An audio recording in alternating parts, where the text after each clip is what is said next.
Today we can start the discussion on lattice enthalpy or lattice energy. What is meant by lattice enthalpy? Just consider an ionic compound. Ionic compound NaCl, when you take it, for the splitting of this compound, when you split, what will be getting? The ions it will be getting, Na plus and Cl minus ions it will be getting. For that splitting, how much energy it is needed? That energy we are telling the name it is the lattice energy or lattice enthalpy. So the solid state ionic compound, when you split, you will get the gaseous state ions. So how much energy needs for that? That is said to be the lattice enthalpy. So this lattice enthalpy calculation, it's not easy to calculate directly by experiment. For that, we are using an indirect method with the help of Hess's law. Hess's law means you know that the enthalpy change of the reaction, it is the sum of the enthalpy changes of the intermediate stages. Okay, so here for finding out the lattice enthalpy of this equation, we are doing the indirect method. That indirect method, its name it is Born-Haber cycle. Born-Haber cycle. It is a thermodynamical method. Born-Haber explanation. With the help of different steps we can do. The application of Hess's law, it is this Born-Haber cycle. So just imagine, you know that sodium chloride, how it is forming? Sodium plus chlorine, when it is combining, you will get that sodium chloride. Right? So instead of this chlorine you know that it is existing as a diatomic molecule Cl2. So when we simply write Cl, it's not a correct method. So for 1 Cl, we are using half Cl2. Half Cl2 means it is equal to 1 Cl. So for that, I just use this equation like this. Na of sodium, Na sodium in solid state plus half Cl2. That means the Cl itself gives NaCl. So for this formation of this NaCl, you know that some energy changes it will be there when this reaction occurs. So that formation, 1 mole of this compound is formed here. So that method we said about that, it is enthalpy change of formation. Okay, so after getting this NaCl, from that we can find out what's the lattice enthalpy of this NaCl. So for that we have to be used different steps. So first step. First you know that it is, are you having with Na and you are having with chlorine also, right? So first we have to do one thing. This sodium solid, it want to be changed with sodium gas. That's the first step. Sodium gas, that means when metallic sodium, when it is changing to gaseous sodium, what a type of conversion it is? Solid to gas conversion directly. Such a process we are calling the name it is sublimation. So when this process it occurs, there is a surely the energy change it will be there. So that energy change we are calling the name is delta H of sublimation. That values I didn't write here, you just assume that enthalpy change it as delta H of 1 itself. The sublimation process it is occurring there during this conversion. For what purpose we are doing all these things, at the end you will understand. So first one, metallic sodium changes to the sodium in a gaseous state. So metallic sodium, you changed it in the form of a gaseous state. Then you are having with a half Cl2. That means 1 Cl you have. So half Cl2 means Cl2, you know that it is existing as the form of this way. Cl.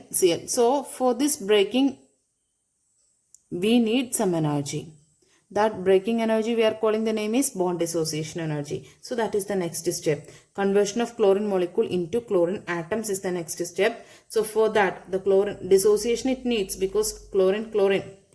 For that, how much energy it is needed? That is bond dissociation enthalpy, that you just note it down as delta H of 2 theta.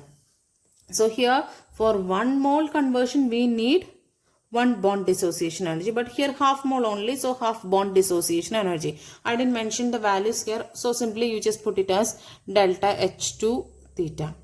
Okay, then you got it now both in a gaseous state, right? Both in gaseous state you are having now. Next stage, you know that Na plus plus Cl minus, you studied that it is resulting sodium chloride. So that method we need for this preparation of the sodium chloride. So next step it is that sodium in gaseous state, chlorine in gaseous state, it is ready. So both of them changing into its ionic form is the next stage. So Na, how it is changing to Na positive?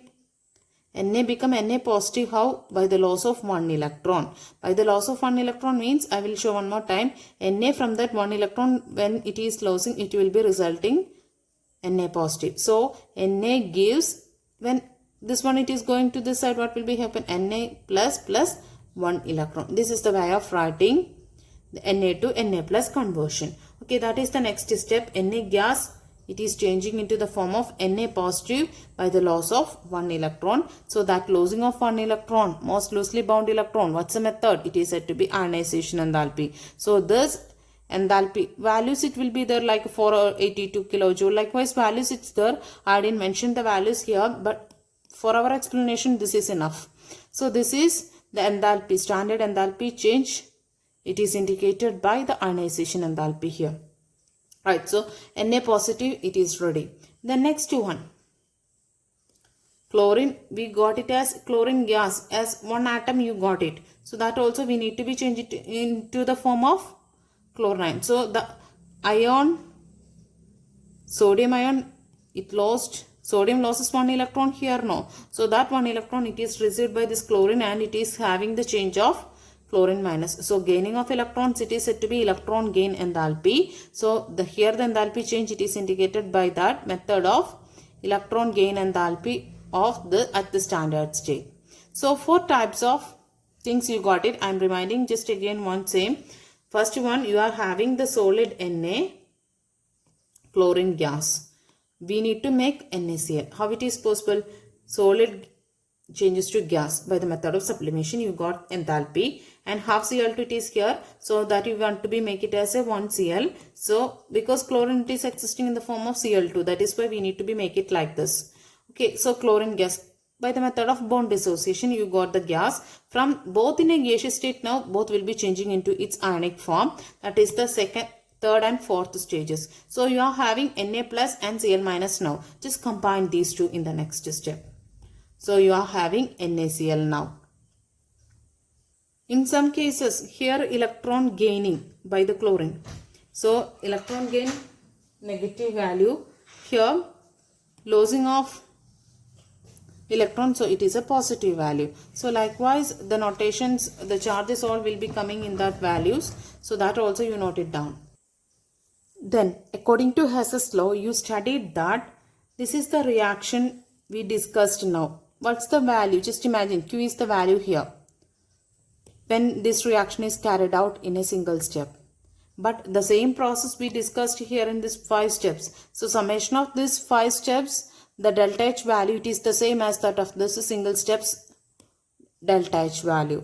So we are doing that step next, that it is delta HF0. That means NaCl we written in the beginning there, no, the single step. This just a sum of all these 5 steps as per our Hess's law, right? So with the help of all these values, we can make one enthalpy diagram. So enthalpy, that enthalpy diagram together we are calling the name is Born-Haber cycle. So this is the first equation we just mentioned though, that is solid sodium plus half O2 gives, this is delta HF formation, that is NaCl. How it is formed with the help of different stages that I just mentioned here now. This sodium, it changes to sodium gas first. So this is the sublimation energy. Next one, the sodium, it is changed to sodium positive, that it is ionization energy. Then chlorine's case, you just do it next. That is first one, the chlorine, it is with the help of bond dissociation enthalpy, it is changed to chlorine gaseous atom. Then next one, chlorine with the gain of 1 electron, it is changed to chlorine ions. The next stage what happened? These Na plus and Cl minus join together and forms the NaCl. So likewise the bond formation occurs between Na and Cl. Here we need the lattice enthalpy. That means NaCl when it is breaks, how much energy it is needed. How much energy you can assume now? NaCl is this one. It wants to be changed into form of Na plus and Cl minus. For that how much energy? That is delta H50. That means NaCl bond formation by the method of combining Na plus and Cl minus. For that how much energy we used? That same energy is needed for the breakage of this NaCl to Na plus and Cl minus. So here this same value it is we used as the lattice enthalpy value. Understood now why? Because this Na plus and Cl minus it forms NaCl. But lattice enthalpy means what? The NaCl for that breaking the reverse process. So for that breaking how much energy needed? The same amount of energy itself it is needed for that process. So from this diagram it is very clearly understand. This is the formation step. And from this we need to be make it into Na plus and Cl minus. For that how much energy it is needed? This amount of energy it is needed. So this is the method of finding the lattice enthalpy indirectly without doing any experiment by the method of values, thermodynamic conventions, the datas, the help of we can find out. The cycle it is said to be Born-Haber cycle.